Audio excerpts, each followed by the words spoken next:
my introduction speech. Now, to address the elephant in the room, no, I'm not cold right now. These are baseball gloves. Baseball has always been a huge part of my life. I started when I was 4 years old. 13 years later, I still enjoy it as much, if not more, than I do then. This is the beginning of my 14th year, and I hope to keep playing until I'm in my 50s and my 60s. I don't know where I'd be without it. I mean, if ever I'm having a bad day, I can just go outside, I can take some swings, I can throw some pitches, I can just do whatever. It's one of those sports where you kind of need other people to actually have a game with, but you can constantly work on it and improve yourself at the same time. You ever throw the ball up on the roof, let it fall down and hit it like a wiffle ball? All the time. I play that by myself. I used to play that by myself as a kid for hours. Yeah. So this is my room. As you can see, I'm a huge Detroit Tiger fan, even though they're not doing so hot right now. You didn't answer the question from the audience, though. Is your room always that clean? No. Okay, just checking. No, usually if I looks like a bomb enough, I get up for this. So my shirt, I like trying new things. When I was a freshman, I did the challenge. I wasn't really into weight training then, now I am. And I plan on doing the challenge in the regional this year. I don't believe things should be handed to you. I think you should have to work towards them, which is something I had to do with this. My deadlift jumped from 245 by the time I started to 315 in just a few weeks. So I believe you really have to work hard if you want to achieve your goals. Another thing that's really important to me is my family. They're always there for me. I still remember this one time. This last summer, we were out on a Coldwater Lake. My cousins had just rented a cabin, and we're going. They had this big old tube. It was a two-person tube.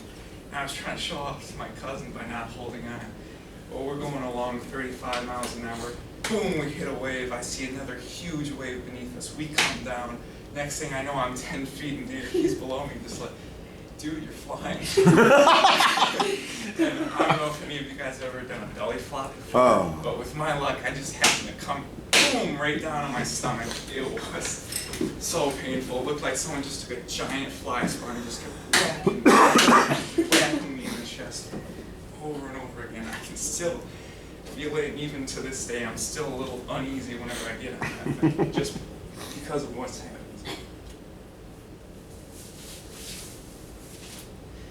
I apologize, but that is the last layer I'm taking off too. So, another thing that's really important to me, or that you should know about me, is once you get to know me, I'm more of a jokester kind of person. And one of the things that I always ask my parents whenever I'm confused, I'm like, "What you talking about, Mom?" I don't know if any of you have ever seen the TV show Different Strokes, but the kid in it always used to say this.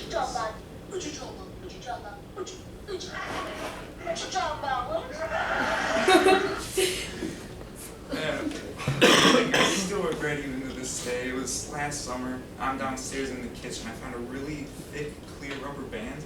And on our kitchen sink, we have one of those like little spray nozzles. You know, you hold down the trigger and the motor shoots out.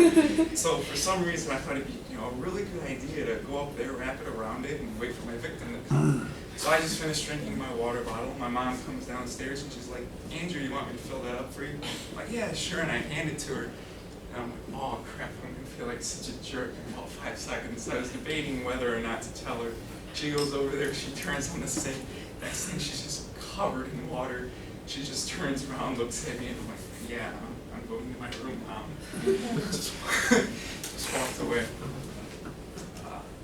Yeah, that's about it. All right, dude. Nice job.